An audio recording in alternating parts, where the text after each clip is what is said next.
Okay, I'm now live. So I have two cameras here. So one from the Instagram and one from the YouTube. Okay.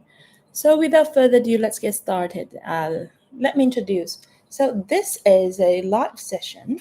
So I'll be answering the questions from our community, the Telegram first. Okay, and then I'll reach to your questions in the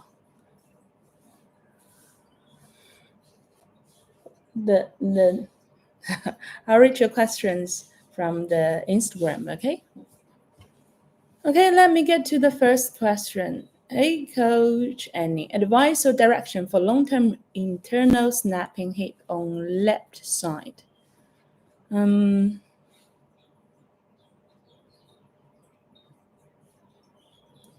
completing day one lower body alignment training and hoping lower body alignment might be the key finally. So here's the thing, where does the popping sound coming from? Let me explain to you. So if you have a relatively soft hair or soft elastic band, just do me a favor. If you roll your wrist, actually, if you roll it gently, you feel nothing, you hear nothing, you feel nothing, and you hear nothing. Okay, now try to reach your fingertips. Okay, try to lengthen your fingertips hard and then rotate it again. Very soon you may hear the clicking and popping sound from the wrist, right? That's because no matter what we call them, you can call them tendon, fascia, or even ligaments. Once they are being like stiffened or stretched, and then you roll it, when the stiffened like tissue rolling upon the bones or on the hard surface within the body, that's where the popping sound comes from. So what's going to cause the stiffness of the ligament? Okay, I may need some like a thing in show you. So if, let me grab a tissue.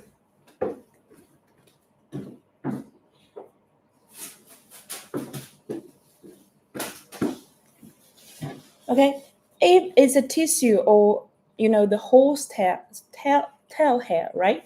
So it's the material using for the violin bow. Okay, when it's soft, of course you cannot roll it on violin. But if it's like a lengthened, stiffened, actually then cause lots of sound. So if your structure is plain, flat, well structured, it won't cause any popping sound in your joint. But when it's rotated, you're gonna got the yin and yang side, the over compressed side and over the stretched side. The overstretched side gonna cause, when it's gliding upon the bone, it's gonna cause the popping sound. Okay, so keep on training. It's a process. If you're way too tight, you don't hear the popping sound often. If you're way too soft, very well structured, you don't hear the popping sound. But only if you're twisted and you still got some space, that's where you hear the popping sound. So just like currently you don't need to pay too much attention to it. It's okay. Just like let it be and keep on training. Okay, next one.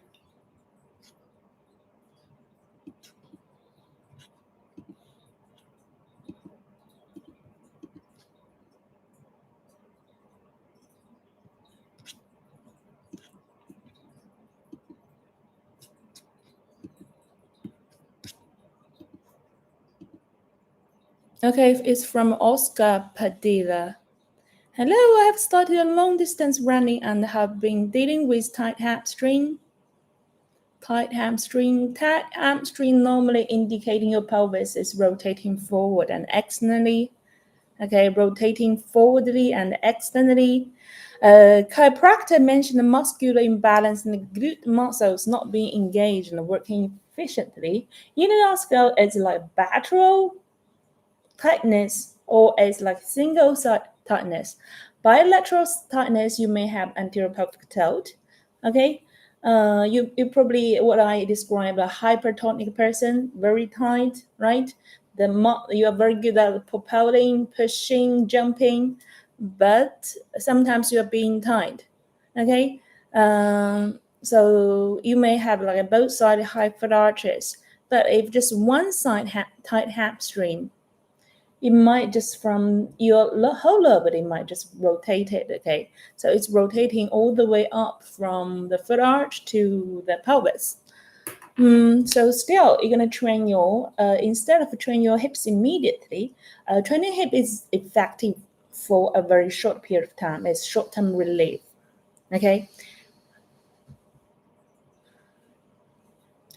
you need to train your feet for the permanent fix. Okay, because we are walking on this planet. We are walking on this planet, and every step we walk, the foot arch shape will dictate the shape of our pelvis.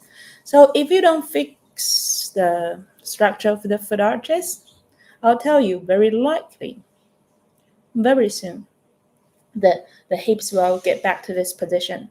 So tight hamstring, any imbalance of the like rotated imbalance, all coming from they are all the consequence. You need to know what caused this kind of the problem. So don't just like focus on the problem, focus on what caused this problem. Okay, always focus on the root cause. Since you are in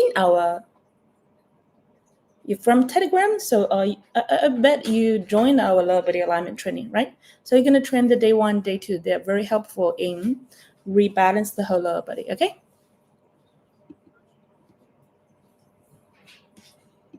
Okay. We got one more from. Just give me 1 second. We have one more.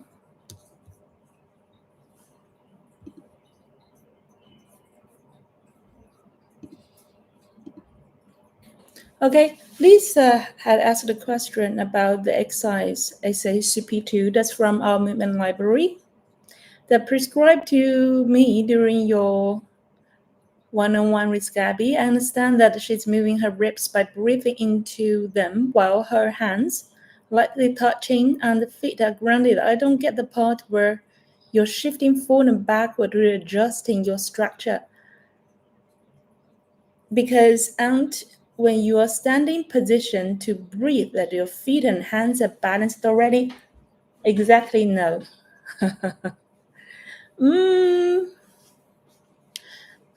I've never seen anyone with even structure or really balanced body structure. Here they are all over the bed. So if you rotate, there must be one leg longer and one leg shorter. Okay, just because you still remember the side you are leaning towards to probably slightly shorter because compressed. The side that you are leaning away from is slightly longer. So when you get your feet extremely symmetrical, actually you are rotated because you are in this pattern. So to be able to get everything fixed, especially your hands, if you need to get your palm firmly on the not ground wall, your body tends to rotate. Okay, so you can train this movement and feel how does your body react to this one, right? So we are trying to fix all the distal ends and fixing, so let the body like shifting, rotating in the middle. So this is a very, very good exercise for the back tightness and also the scoliosis. Okay, so feel, don't just like, hey, so your hands should be evenly on the wall. Feel, okay, bring the awareness. And number 2, don't just do remember, bring your elbows towards the ceiling. Don't let your elbow point outward. Let your elbow point downward. This is going to put your arms in an upper body external rotated position. Upper arm and the forearm internally rotated position. Okay, which can inhibit the anterior chain and help you to expand the posterior chain with the ribs. Okay? I hope I understood your question. Next one, Smith 3D. Can you give us tips for overhead squats? Number one, you need to have very strong core. You need to have your diaphragm and your pelvic floor well aligned to each other, not with your belly protruding outward. If no, you need to train to get the structure back and then properly brace the core. If you don't have the alignment, you can't even brace the core because you simply can't. Your body is like not functioning well, okay? And then try to squat down rather than squat back. I think a big misconception in Olympic weightlifting training or even in CrossFit is teaching to sit back. No, the real hip flexion is butt sitting in the middle of your heels rather than sitting backward. And the knees are finding the top, finding the ceiling. That's real hip flexion. So if your butt is sitting way backward, it's going to cause the shear force on your lumbar spine. We don't want that. Okay? Especially if it's lightweight. If it's heavy, yeah, because different people have different body ratio, right? You may have long femur, you may have very short torso. Yeah, you may sit back a little bit, but I want everyone to at least accomplish a good overhead squat, at least with body weight. Okay, how do you prevent from hitting the pubic bone in a deadlift, snatch, and a snatch? So this is from the throwing, right? You're throwing your hips forward. So what caused this hips forward is the question you need to ask. So you're still focusing on the symptoms. Is it because your hands are way too tight? You tend to have early pull from the wrist, from the forearms, so you hit yourself, or is it coming from an early overextended thoracic spine? So your chest is already extended when you are not extending. So when you tend to extend, there is no more room for extend. So you have to lean back and throw your hips forward. There are many reasons leads to bar leaning away from the body or the bar hitting the pubic bones. If you just say, stay close, I think that's very stupid cue. Everybody knows need to stupid. Don't hit yourself. Don't hit yourself. Okay. So you need to check what really going on with that. So if you have overextended chest, try to lengthen your spine rather than extend your spine.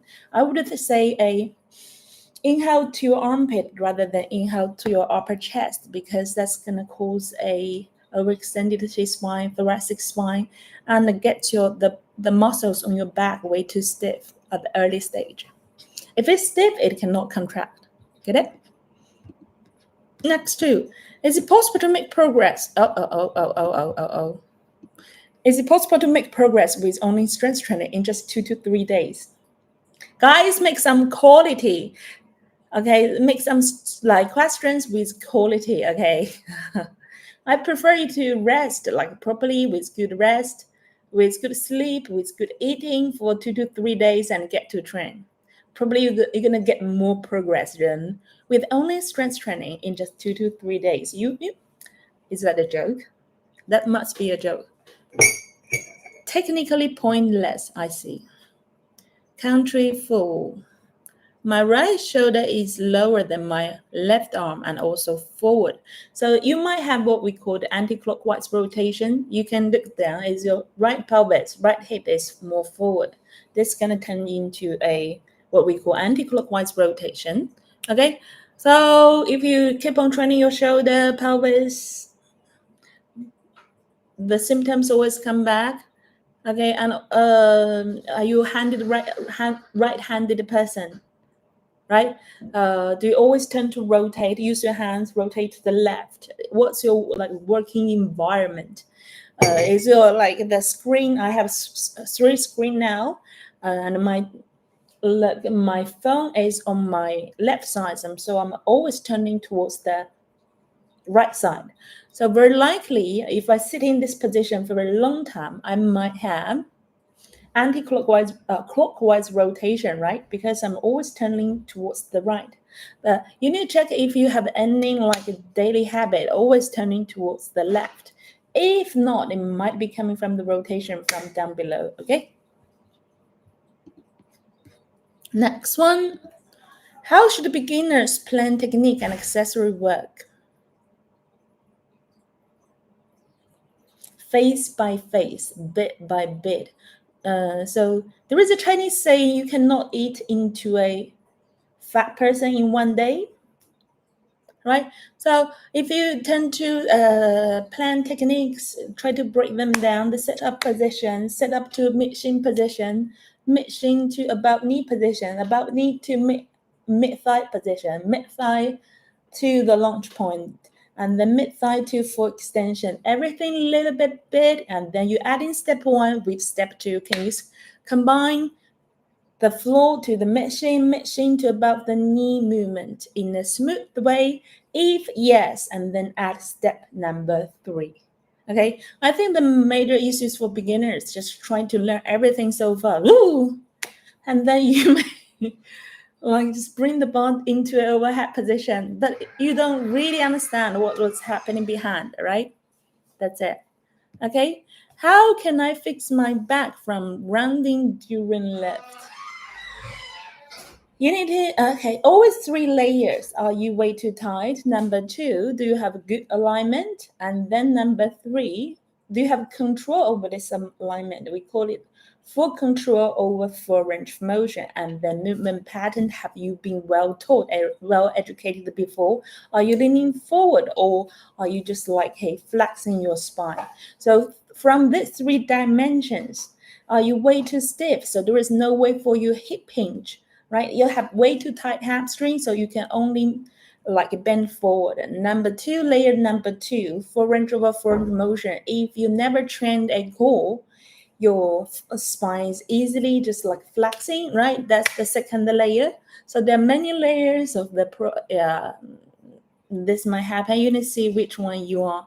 And the third one is never learned the technique properly before. So you need to, so there are lots of cues for that. I'm coaching my I'm giving so I'm leading like 20 coaches in the last like 13 weeks. So lots of cues actually. Get your chin, right? Not to really tuck your chin. Don't learn that stupid cue. It's like the chin push to the crown all the way up. Lengthen the spine, that's the primus. Level the pelvis, that's primus. And exhale, create tension, inhale, expand. And then put the body weight forward and push your hips backward. That's a real hip hinge. So you need to learn that proper hip hinge, right? And then probably some lower body triple flexion extension, because deadlift is mainly hip hinge. But this is purely just hip hinge is probably just 1/4 of the depth. So you need to learn some like lower body flexion, extension, lower body squat movement pattern with the lower body hinge pattern, and then add them together into a deadlift. Ooh, and then prevent the rounding backs in the deadlift, okay? Do you have any online program for amateur CrossFitters? Just check the link in bio. I think we have already designed lots of different programs. The beginner's level, the intermediate, the advanced level, okay? Just if you're interested, you can check it out. It's very systematic rather than just like talking to you like this. So this is like chatting to let you get an idea. But if not just mind program, if you want to learn something, you the better to find a systematic way, systematic approach to learn. Okay. How to improve jerk? Wow, guys, you cannot ask me question like that. Strength level, stability level, right? Your mobility, everything. Sorry, that's a way too general question. Have a better genetics? Have a better gene? What's the safest way to strengthen my neck of the herniated disc of the cervical spine? Can I still do weightlifting? Where do you have the herniated disc? You didn't tell me. Okay, it's the lower back or it's the cervical spine. I don't normally strengthen the neck. This is across the line, right? If you look at this one, if you look at this person, so there is a cross here, right? So one, your shoulder, so that's the arm line, and the head up, down below. So you stretch this cross, right? You need to stretch this cross actually, rather than training your head itself. It's gonna cause long-term compensation afterwards. So train your shoulder wide. Train the like up and right, like lengthening feeling of the spine, and then you'll have strong neck unless you are a Formula One driver. Otherwise, should be enough. The front of my right hip hurts and causes my right thigh to be numb. Wow. The pen shift to the left when squatting. Any possible reason? So, wow.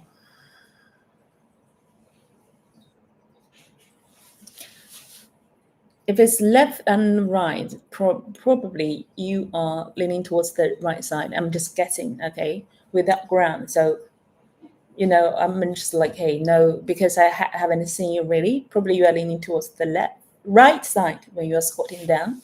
So the left side is kind of like a overtrained, just like under great load, just do lots of like it's need to just mainly the driving side. The right side is mainly the loading side. Okay, still a little bit balance. You need to shift in the middle, right, rather than just give all the body weight to the right and the driving up through the left. And it may already just like affected your lumbar area. That's why you felt the numb. I'm not sure if that is because the nerve is being jammed. Okay. Hey, so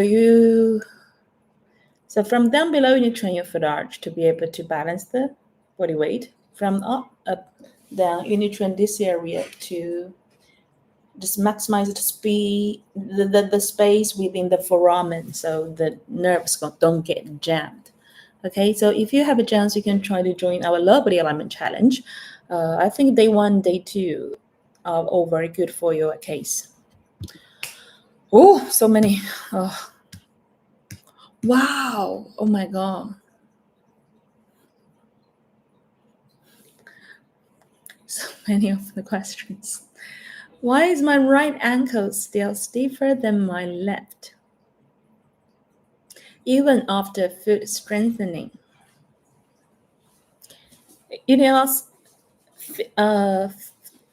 Let me answer this from 2 aspects, okay? Perspective. Number 1, there are lots of ligaments and tendons with your feet. There are no major muscles like quads and glutes in your feet. So they are mainly the ligaments and the tendons. So when you're training, it's very hard to train. There is recorded in one book, so the renewing speed for your tendon is just 1% per day. So if you're training your feet to which extent, I don't know. Are you training it accordingly, like the left, right side differently? And I don't know how heavy you are. If you are like with like a huge body weight, probably you are leaving lots of like pressure to your foot arches. Okay, so you may need to reduce some body weight. And are you just, do you have the awareness on your like a daily work or life that your body weight is evenly distributed, rather than, yes, you train, but you never pay attention to what caused it to get your right ankle or right foot stiff? It's because you tend to lean towards the right side for the longer time, right? Yeah. Okay. Should weightlifters do bench press or skip it? There is no movement like that in real life, so just skip it. And if you can gain the real strength in Olympic weightlifting, you will just have the great chest strength. Okay, weightlifters. I mean Olympic weightlifters, not powerlifters. Okay.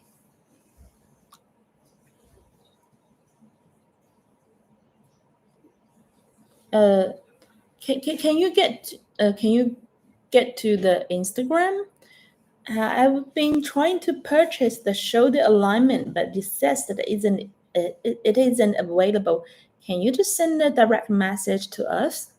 I'll let my colleague handle this. Okay, thank you. Oh, already someone replying you. Great. Next one. How to do powerlifting and weightlifting at the same time? Powerlifting is mainly strength level. Olympic weightlifting is mainly power level, right? They are training at the different phase, okay, of the force velocity. What was that? The hydrant? No.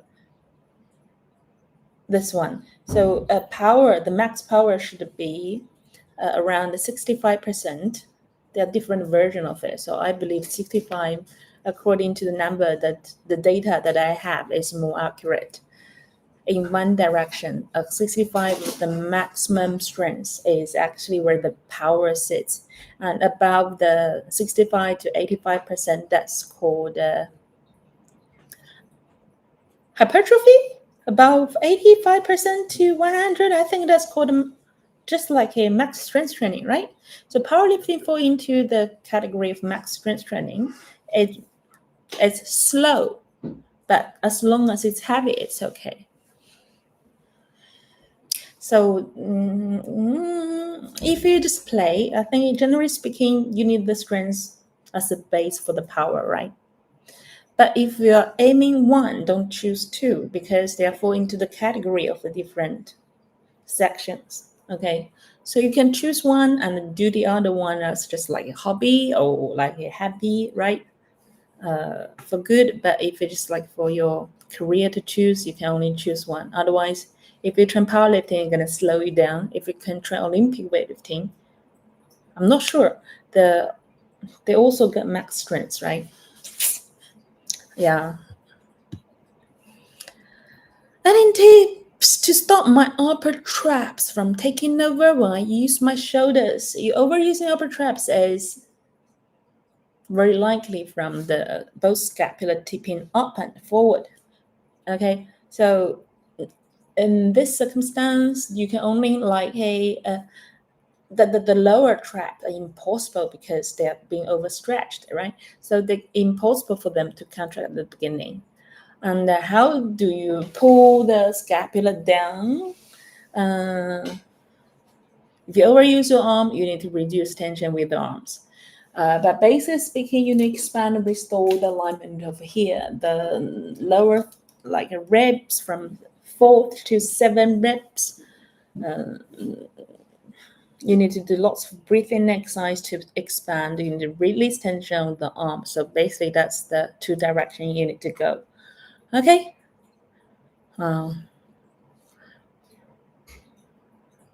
If it's one side of the body, we're likely have a rotation from the body. And if you don't solve that rotation, I promise you from my own experience, the shoulder issue won't be solved.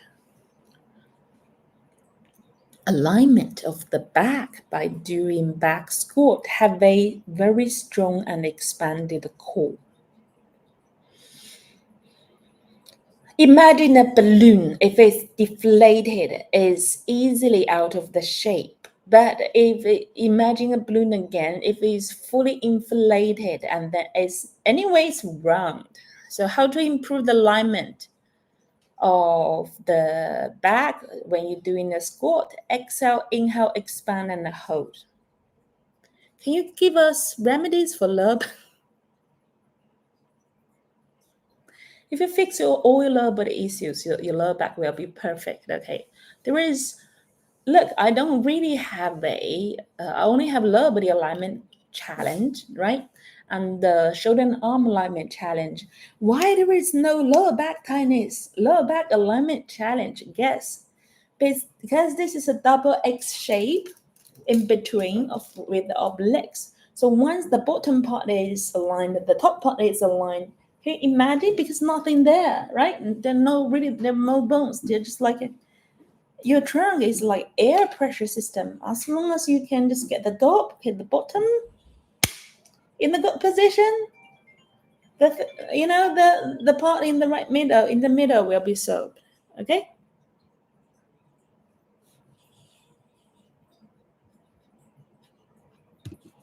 Next one, how do I improve my shoulder strength for snatch and the jerk?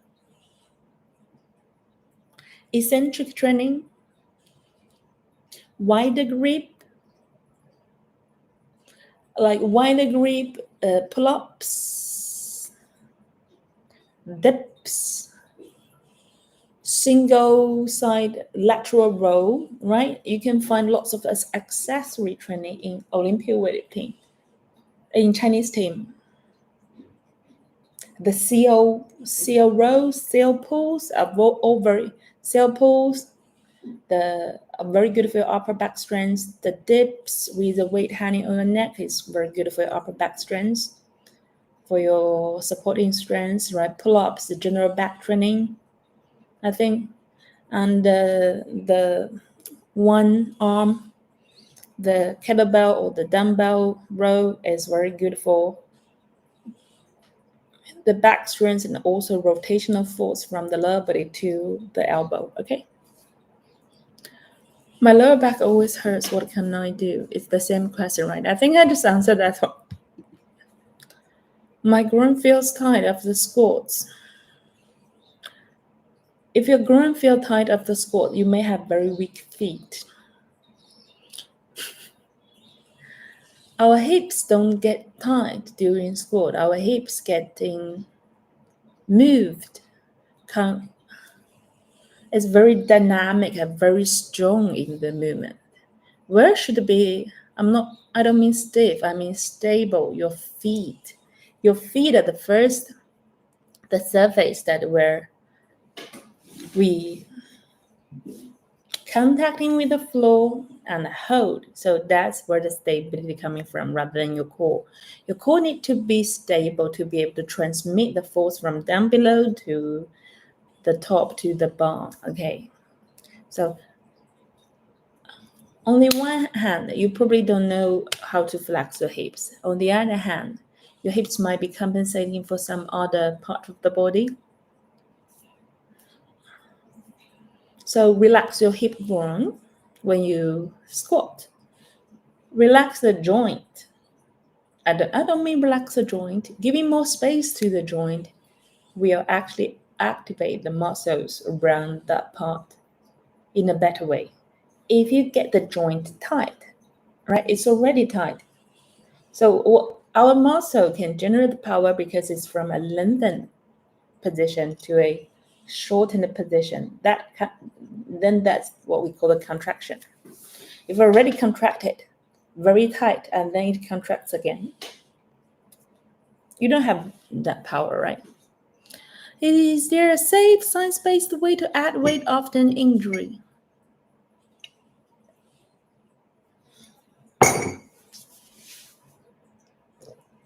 Still, I'll give you my training pyramid. Alignment first. Control over fringe motion second. And then into the elasticity and the movement pattern, right? Are you twisted, rotated after the injury? Have you really recovered the whole structure? Can you squat to the bottom without, that's the first layer. Second layer, can you sit to the bottom without your knees collapsing? Can you control your knees trajectory all the way down and all the way up? If yes, and then, right, slowly add in the weight.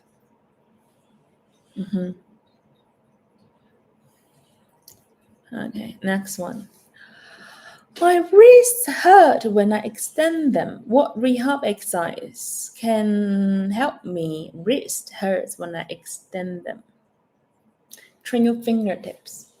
Just pull like that Okay, I think there are a couple of like there's one or two reels talking about the wristband.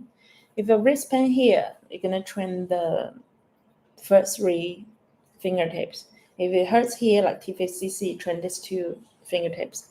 Just pull, resist, feel the hook and give them and resist the pulling strength. Then you are lengthening you are training the muscle in the right way. Generally speaking, like something like that. Okay, I'll just put it simple like that.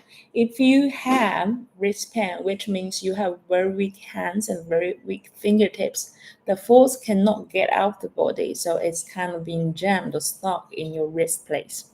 Train your fingertips. It always works. What's the best chair for someone who sit a lot at work? Flat, because our foot arch, they're resting on a flat surface.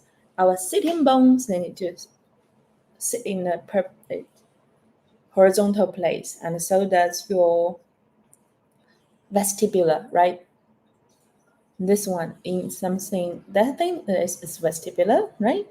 Within your ears, the balancing system. So 1, 2, your ears, your eyes, your pelvis, your foot arch, they need to all be leveled in a perfect way. So don't get the round, soft one that's not very good for your balancing system. And also get your lower back supported and not your mid back supported. Okay? Last two question. How can we improve our clean and jerk? Okay, I think I answered that question. Guys, ask a question with more quality.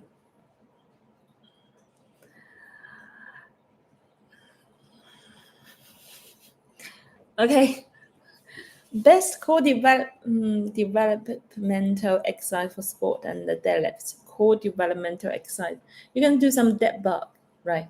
Dead bug is one of my favorite, and some rotational one. So get your core steady before you get to the rotational one. But eventually adding some like a rotational movement into the dead bug is good.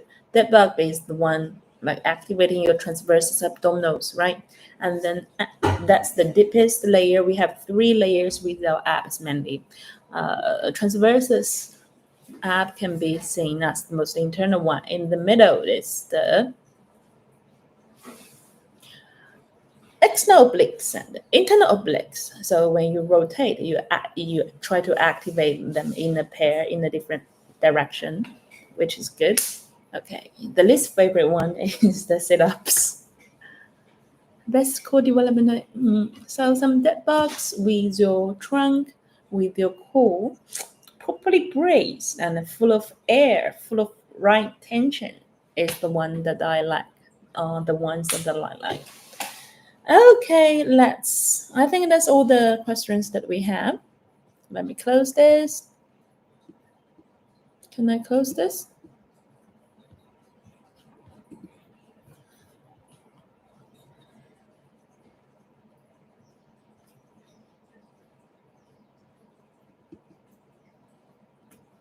Okay, next question. Hi, Gabby. I've been trying to. Okay. No time to watch now. Just wanted to say hello. Don't worry, we'll record this video. So you feel free to watch the video afterward. Which is better clean or power clean? Depends on your goal. There is no better movement or worse movement. Really depends on what you want, okay? Coach, my strength stays same. No matter much, I increased recovery.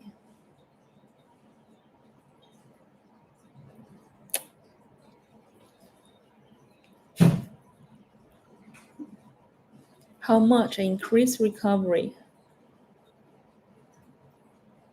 If your strength cannot, I don't know your training frequency and the load you have, okay?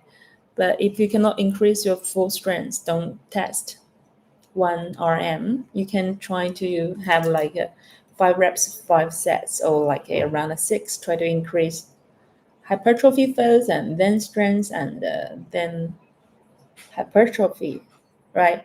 Hypertrophy, strength, power. If you cannot increase your strength, probably you can step back a little bit to the hypertrophy, right? To do some 8 to 12 reps training to build up the muscle and then to the strength. I will. I like Thailand very much, although I've never been staying in Thailand for a holiday, always for work. Any comments about shoes in weightlifting? Liu Xiaojun. It's very comfortable and it's white toe box, okay? Although it never been promoted in that way, but the toe box is quite comfortable. Okay. How can I release my tight groin? I have already answered that question, so you can check the recorded video, okay? They one really helped me. If that helps, which means you are in the right direction, just train in the more often basis, and don't just train day one. Everything combined all together, okay? And if you feeling it's okay, you want to get more progress, we have 21-day training camp for you.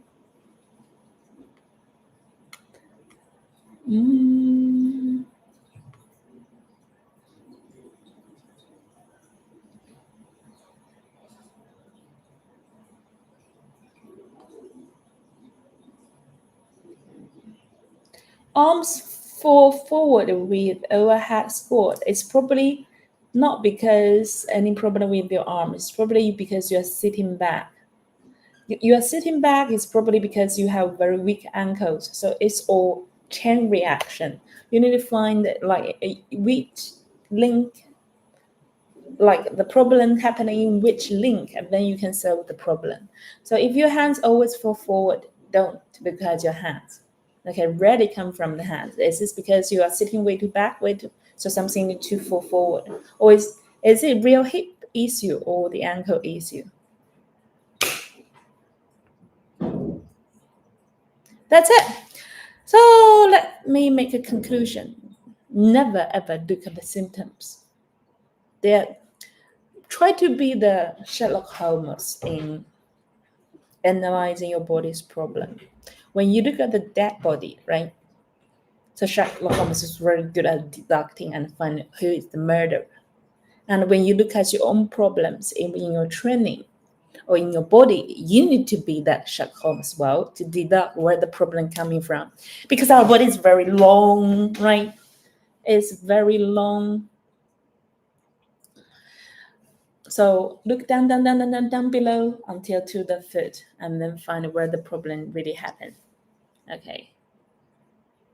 Is that sending my butt to the back as I should, thereby end up leaning forward and put pressure on my back? Yes, my coach even put plates, so I focus on the heel, but I remember my foot was causing the problem. Yeah, you're not standing on your heels. Still remember the tripod.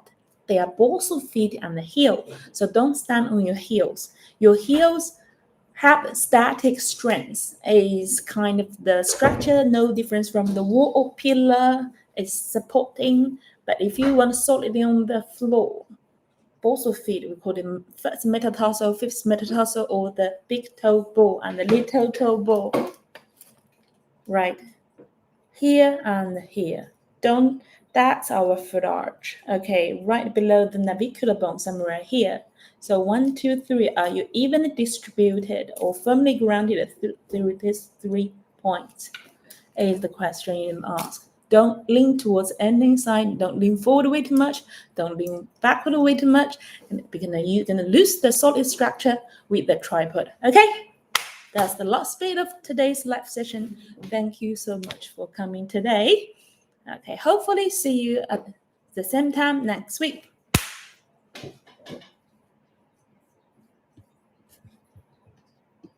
Bye.